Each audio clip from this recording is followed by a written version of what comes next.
Hey everyone, and welcome. Today, we're going to pull back the curtain on how all the software you use every single day actually gets made. We're going to break down the entire process, from just a tiny spark of an idea all the way to a full-blown application. All right, let's jump right in. I mean, it kind of seems like magic, doesn't it? But behind every app, every website, every piece of software you use, it's not magic at all. There's a plan, a structured, thought-out process that turns those cool concepts into actual working code. And that plan is exactly what we're going to explore today. So here's the game plan. We'll start with the fundamental blueprint for it all, then we'll look at the essential steps that pretty much every project has to go through.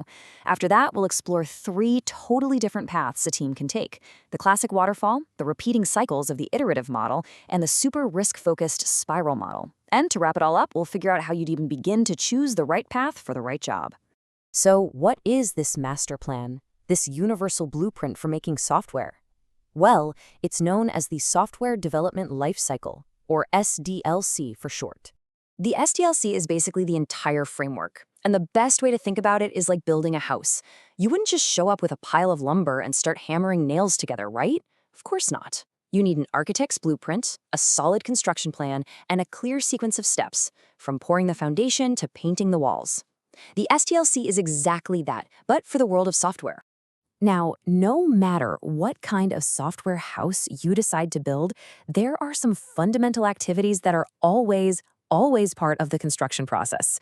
So let's take a look at those essential building blocks.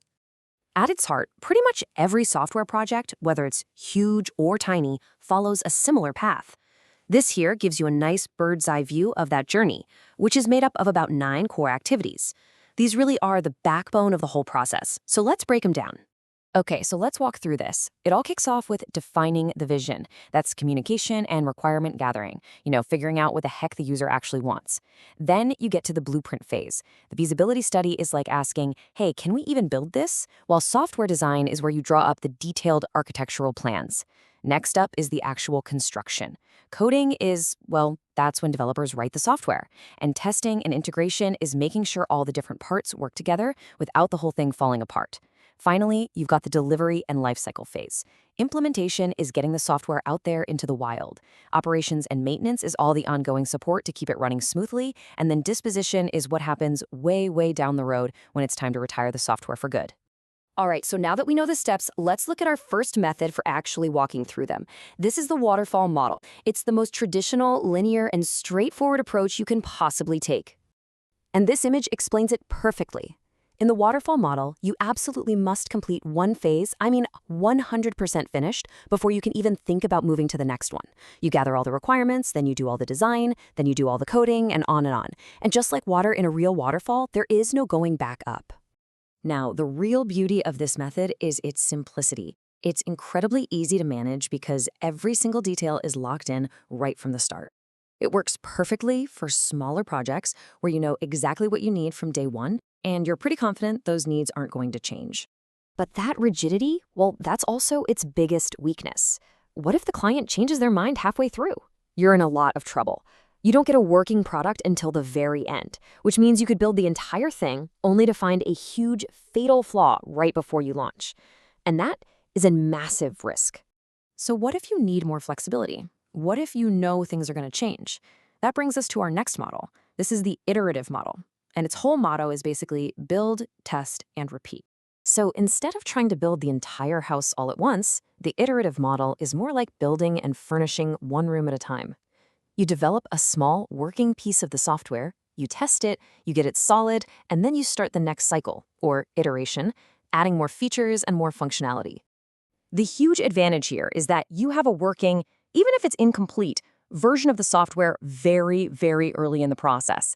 This makes it so much easier to catch bugs, to manage risk, and maybe most importantly, to adapt to changing requirements. The client can actually see the progress and give you feedback along the way. Of course, this approach isn't a silver bullet. It can be more complex to manage than the simple waterfall model, and because you don't define everything right at the start, you need a really strong architectural foundation to avoid major design problems down the line. But what about those projects that are not just large, but also super complex and just filled with unknowns? For that, we need a model that puts a risk management right at the front and center. So welcome to the spiral model. The spiral model takes that cyclical nature of the iterative model and adds a critical step to every single loop: intense risk analysis. Each spiral involves identifying what you're trying to do, evaluating your options, developing a prototype, and then planning the next phase. It's specifically designed to tackle the riskiest parts of a project first. This makes it incredibly powerful for those large, expensive projects where the requirements are, well, kind of fuzzy at the beginning. Think about developing a new kind of spacecraft. You build prototypes, you test, you analyze risks, and you slowly spiral outwards towards a final product, making sure you're on the right track at every single step. The downside? It's the most complex and expensive of the three by far. It's total overkill for simple projects, and because it's so focused on analysis, there's a real danger it could just spiral on forever if it's not managed very, very tightly. So, we've seen three very different paths: the straight road of the waterfall, the looping track of the iterative, and the cautious expedition of the spiral. How on earth do you decide which one is right for your project? This summary table right here is the crucial takeaway. The choice really just depends entirely on your project's specific needs. Are your requirements crystal clear and you're sure they won't change? Go with waterfall. Are you building a large system and you fully expect customer needs to evolve over time? Iterative is probably your best bet. Or are you venturing into totally unknown territory with high stakes and a ton of uncertainty? Well, the spiral model is designed to be your guide. So there you have it. The SDLC is the blueprint, and these models are the architectural styles you get to choose from. It's not magic, it's a structured process that transforms imagination into real innovation. So the only question left is, with this knowledge in hand, what amazing things would you set out to create?